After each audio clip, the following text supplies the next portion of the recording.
Okay. We should probably start with introductions again, just to get started. I can go first. I'm Darian. It's nice to see everybody's faces. Okay, I'll go next. My name's Siddhi. And then do you guys want to talk about which program you're in as well, or just whatever? Okay, I'm in Police Foundations, and yeah, my name's Siddhi. Okay, I'll go next. I'm Omowumi. I'm in social service worker department. My last year, I'm final semester. It's good to see everybody's face.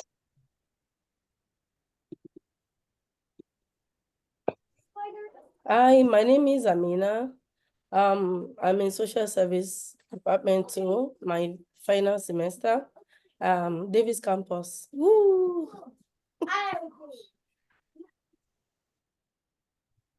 Hi, my name is Jugraj, and I'm in my last semester of Office Administration Health Services. So nice to see you guys. I hope you guys are enjoying the nice weather out there. Okay, great. I'll just throw in. I'm in performing arts at Sheridan. And then also, I have the case study pulled up. Did everybody go through and read it? Yeah. So everyone's Yeah. caught up now. So we just have the main the three questions to answer, and it says she only wants about 500 words total. So that's only around 170 per each question, which isn't a lot.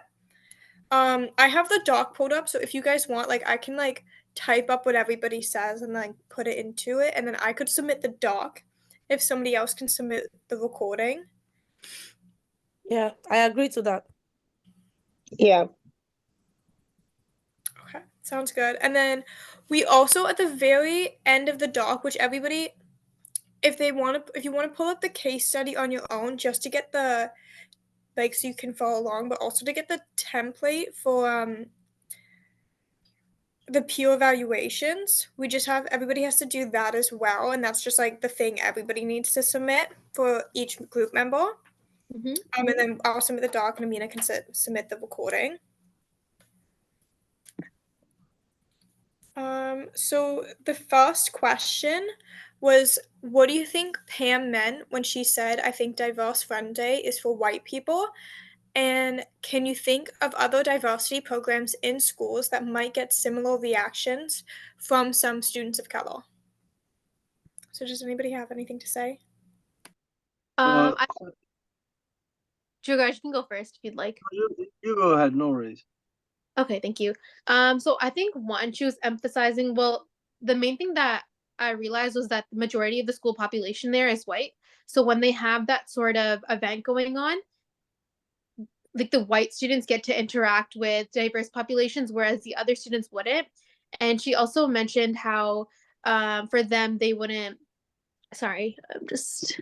She also mentioned how there's high amounts of racism at the school, and so for them, it wouldn't be there's a chance that it wouldn't be a positive interaction for them, so it wouldn't benefit them like it would for the white students. And then another point would be that it caters towards the white students because they're the majority, whereas the other students are obviously the minority. That's it for that question. Jugraj wanted to say something. Yeah, garage. Like what Pam likely meant that she perceives Diverse Friends Day as a program primarily benefiting white students, rather than addressing the racial inequality and tension faced by students of color. Similar reaction might arise towards programs like racial inequality and cultural exchange events, diversity panels, where students of color might feel burdened to tokenize rather than like authentically being included. I would like. I'm sorry, Jugraj. Are you done? I think I just bought in. Jugraj, are you done? Yeah. Okay. I would also just good point, guys. I would also like to add that from what I can see from what Pam is saying, like that program that she's saying is for white people, is that okay, we Black people, we already know racism, we already know we are people of the diverse background. You don't have to tell us, we know that. So it's like you are trying to like create a specific day to say, okay, now these people, we are giving them attention, we're trying to get to notice them. And she's really saying like, okay, maybe the white people in the school that are, showing racism, like that program that they're trying to organize is just to assuage the guilt by saying, okay, let's organize this program and do this 1% thing and let everybody feel good and let us know we did something. But it's not really for the diverse people, it's just for the school itself to look good and maybe make it feel like they are diverse enough. Yeah, I Then agree. I would like to add that Pam's statement also, it can signify like the program is not like not really talking about racism itself. It's not like it's educating the white about racism. It's just like it's giving them the privilege to diversify in which they can equally form a group. They can move from where they are to another set of white group to talk and mingle with them. Whereas the Black that are of the minority don't have much group they can create among themselves to say, okay, they want to mingle around or they want to move around. But the white, because they are of the majority. So they have that privilege to say, okay, I'm not even talking to this person like for today. Let me talk to this other person because they're of the majority. So the program itself, according to her, is not like it's not like lecturing them on racism or letting them know what racism is all about, but it's just like giving them the privilege to diversify the set of people they talk with among themselves. I was just gonna add that I agree with what everyone's saying, and like I agree with what Pam meant when she said that like it's mainly for white people, especially when you're in a school where they've already stated that the majority of the students are white. So I feel like it'd be different if those circumstances could be changed.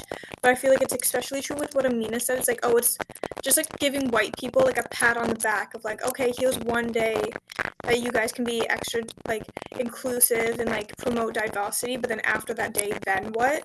Like I feel like it's not really like attacking the root of the problem, and especially when you could potentially be like white people in an environment where they're already comfortable because they're the majority, and then it's taking people of color out of their safe space and like out of spaces where they're comfortable by trying to make them reach out. And like what you said of how there's no guarantee it's going to be a positive interaction when they've already stated that there is racism.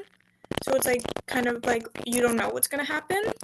But I was also going to say that specifically the question asked, like, if there's any other programs in schools that we think would get similar reactions from students of color. And I was just wondering if any of you guys know or, like, think, or if any programs come to mind for you guys in that regard. Yeah, I can definitely say one, but just to touch back on the previous question, after listening to you guys, another idea that came to me was that it shouldn't be encouraged as something that's just a one-day event. It should be constantly encouraged to intermingle with like people of different communities regardless of their race. So and for PLC it wouldn't be the same opportunity to interact with diverse cultures because it's in a sense it would just be the same that specific program, it's like the same everyday experience that they would have. And in terms of the programs, I'm just gonna need a second, so I'll come back to that one later. Okay, for the second, I think in my own idea, I think they can implement anti-racism and cultural competency training for staff and students, especially the whites. Let them know the importance of socializing with others. Let them know the importance of not talking down on others. Let them know that there is something called anti-racism. So a training or lecturing on that would like go a long way. Is that for the second Mommy, question, Zoe? the second 1B of the question is saying what other program can if they do what other program will bring similar reaction from people of color. So like what other program, if the school do another program, like if they bring up a new program or similar program that will still bring similar reaction. So basically, what you are saying now is a very positive thing, which is something that would really help at the long run. But from what I'm saying, this question is asking that questions, programs that will look like the first one that will still get the same negative reaction. Am I wrong? Yeah, that's like basically what the first question is. I feel like I agree with what you were saying for the second question. So, But I just felt like we should touch on this before we move on. Um, yeah. sorry, was someone gonna go? No, I'm not going. Okay, Let's go. go. Okay. Okay. I couldn't specifically think of a program in specific, but it kind of reminds me of, like, for example, Halloween. Nowadays in society, it's very well established that you shouldn't dress up as other cultures for Halloween because it's kind of makes a mockery of those cultures. But I think in the past, it was definitely for Halloween. It was definitely more of a normalized aspect of it to dress up for other cultures. So in the past, I'm sure that created similar reactions for students of color. But thankfully nowadays, it's pretty well known that it's not appropriate to do that. Thank you, CD. You just opened something in my brain. Yes. Thank you. A program, if maybe they brought up a program like maybe they want to introduce like African culture, for example, in a school that has a lot of majority of whites, and then you tell the white student to dress up as Africans and do the presentation because they don't have enough people that are black there. It kind of will bring up a lot of mixed feelings, like why are they the one representing our culture, our history, and our heritage? And it might bring up a lot of negative reactions too. So yeah. So I'll just like conclude with what two of you answered, like probably an event or a workshop or a program that prioritize multiculturalism, whereby the other culture might see it as if they are like working against them or something. Yeah. Do Grudge, do you want to add? That's why I'm like absorbing all the thoughts you guys are sharing. Like, Thank you. and yeah, another thing is I thought the question was other way around, and for this question I thought that uh, the school should like promote student voice and leadership and empower students of color to take on leadership roles within the school community and provides opportunity for them to advocate for changes that address racial inequality. Um, So okay, you can go ahead. I so just I was just remember this thing. And this kind of thing, you can, I may not remember tokenism in one of our courses. That kind of a practice can lead to tokenism in the mind of other students.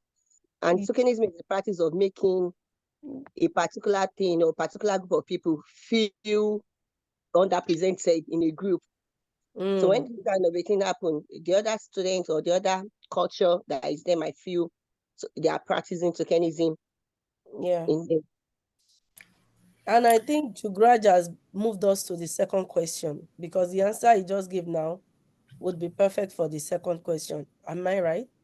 I was just gonna touch on for the first one just before we move on. I just wanted to add that like I felt like what you were saying about like the African culture day, how like taking somebody's culture and then just like embracing it for the one day feels a lot more like I think the word's appropriating rather than like Mm-hmm. celebrating or like I don't know, being more like open-minded, I guess. I can't think of the exact specific right word I'm leaning for, but I feel like when they take certain days or like this day, just taking days from cultures, it feels more like they're just Performative. waiting for a day and then like, okay, like good job, you did your share, now moving on. Mm-hmm. Um, but yeah, if you guys want to move on to the second question now, because it really seems like we're heading in that direction, I'm okay with that. Yeah. Okay, let's move on. So Jugraj has answered question for the, I think he answered one for the number two. Yeah, number two is how might Toronto Metropolitan School address institutional culture of the school, as well as the racial inequalities being experienced by students, rather than just celebrating diversity? Now, he said something about putting them in a leadership role. That will also at least they know that someone that looks like them, that represent them, would Can speak for them. yes. And I would also like to support that with from the story. I can say a lot of the teachers are white. They should try and employ more people of color to work there as a teacher, as a non-teaching staff, and as a teaching staff, and they will see them, but that way they will feel represented and they will feel connected. And also, when they employ people of color in these roles, they can bring a lot of ideas, and that way the student will feel comfortable enough to, like, okay, this person can get, like, we can work together with this person. So yeah. Okay, to add to that, I think with that they can incorporate other culture, other diverse perspective into their curriculum, into their mode of teaching. It will not just be one particular culture since they already have diverse students. So I think bringing different, like implementing or incorporating different culture in their curriculum too, we give the students that attitude of belonging, and they won't feel an outcast while in class too. Yeah, I agree with that. And I also feel like not only adding to the curriculum, but like reevaluating everything. Because they said they started off as a mainly like white, not diverse school, and then they've slowly become more and more diverse. I feel like they might not even realize it, but they might just have to go back and reevaluate everything that they are all teaching as well as add more. Mm. Yeah, if sorry, were you done? Okay, perfect. So I completely agree with everything you guys said. For example, like with the curriculum, I think more schools, if they don't already, they should offer courses like the one that we're in right now, JEDDI. Because Yeah. if it wasn't for this program, I wouldn't have even come across this case study, or in any of my classes, I wouldn't have. It's not directly based on, diversity, inclusion. To some extent it is, but like not as deeply involved. Um, and so I think it gives more, these kind of courses give more insight on local issues, but also globally. And other events that schools can hold is ones where these diverse cultures can be showcased, whether it's through entertainment, food, displaying attire, but all while educating others. And not exactly in a performative way where it's just once a year, but just constantly encouraging people to be, you know, educating others and learning themselves. And then another idea or something that schools can implement is gathering more insight from students. So especially from, for example, diverse students. So whether it's surveys that they can express any issues that they've dealt with, so that necessary changes can be made both short term and long term, and to promote students coming forward and reporting incidences that they have, if they're negative or positive, and just overall encouraging suggestions that the school can take for making it a more comfortable environment. That's it. That's all I have for this question. So I think we are good to go to number 3. Yeah, I yeah, really like what everybody was saying, and I think we should move on. okay. Does anyone start for number 3? Yeah, I think for me, number 3, the other people that would feel the way Pam would feel is people of the LGBTQ. Because at the end of the day, they're just talking about, there are so many, when we're talking of diversity and inclusion, it's not just about race. So yeah, so those are the people of the community that would also feel that the way Pam feels too. Then also with people with developmental disabilities, when they're in their midst too, they can feel that way. Then people that are from low income family, that are like they are not living up to standard of others, when they're in a kind of a school like that, if a thing like that happens, they will feel like that because they will just feel like, oh, they just want me to belong because I'm not part of them. It's just a day program just for them to carry me along. So I think those set of people too will feel the way Pam feel if they're in that situation. You grad? these were the points I wanted to make. So you guys have like covered those. So that'll be all from us. Sorry. Thank you. I'll add that I also like my first thing that came to mind was like the LGBTQ plus community.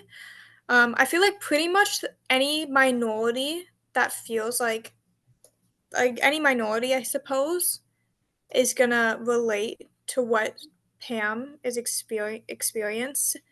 Wait, I want to quickly reread the question. Experiencing. I feel like, anyways, I basically feel like that any minority is gonna feel that way, especially when they're in a circumstance where they make up the smaller percentage, and then you have a teacher coming up to you and it's like, oh, like we want you to break off from what you're comfortable, and then potentially again be in these groups that you don't know if it's gonna be safe for you or not. And I feel that LGBTQ plus communities would feel this and experience would also share this experience with Pam, because if you don't feel like you're the norm, then I feel like automatically like the same situation could potentially apply again. Because if you changed it from Diverse Friend Day and switched it and put a different name on it, or like we talked about before, like African Culture Day, if it was like, oh, like LGBTQ plus day, then I feel like again it's the same thing where you're embracing something that's different for one day and then going back to your norm, which could almost highlight more about how this is different and how this group of people actually stand out, rather than everybody should just be equal and everybody should just be friends kind of. Yeah. I was also Uh, thinking, sorry, so basically anyone, not just marginalized group, but people who are generally just looked down upon. So for example, I thought of maybe students who are looked down upon based on their weight or size, whether they're bigger or smaller. People with speech disorders or any sort of disability. I think that was already touched on. yeah. And And yeah, and then mental health issues. So sometimes others might be aware of the mental health issues or they might not, but that individual might need their alone time, or they just might process things differently, and it might potentially be uncomfortable for them. I also thought of people that come from different religions, yeah. depending on the environment that they're in, if it's, if they're a minority there, and then also people, students that are academically challenged. I think maybe sometimes lunch could be an escape for them outside of the classroom, but then it's the troubles that they have in the classroom. What if it's an instance of bullying could follow them outside of the classroom as well.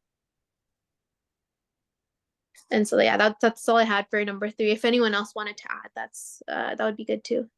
I agree with everything you're saying. I feel like those were some really good points, especially with the like if you have a disability or something that makes you stand out that isn't physical, people might not realize that you feel that way because it's not obvious. So I feel like that's a really good point to make, that it's not always just what you can see that makes somebody stand out or like feel like they stick out. Yeah. Yeah. Another We one have I 8 just remember minutes. now is Just a okay. quick one. We have 8 minutes before it logs us out. So yeah. Okay. Another one I just remember now, immigration status to can cause it. If I'm not remember, like one of our students that is a refugee, no, whenever teacher season, the lecture season is out, the person feels somehow. So your immigration status probably a temporary resident among permanent or citizens in the class. That kind of person can feel the same way when something like this happens because of the status.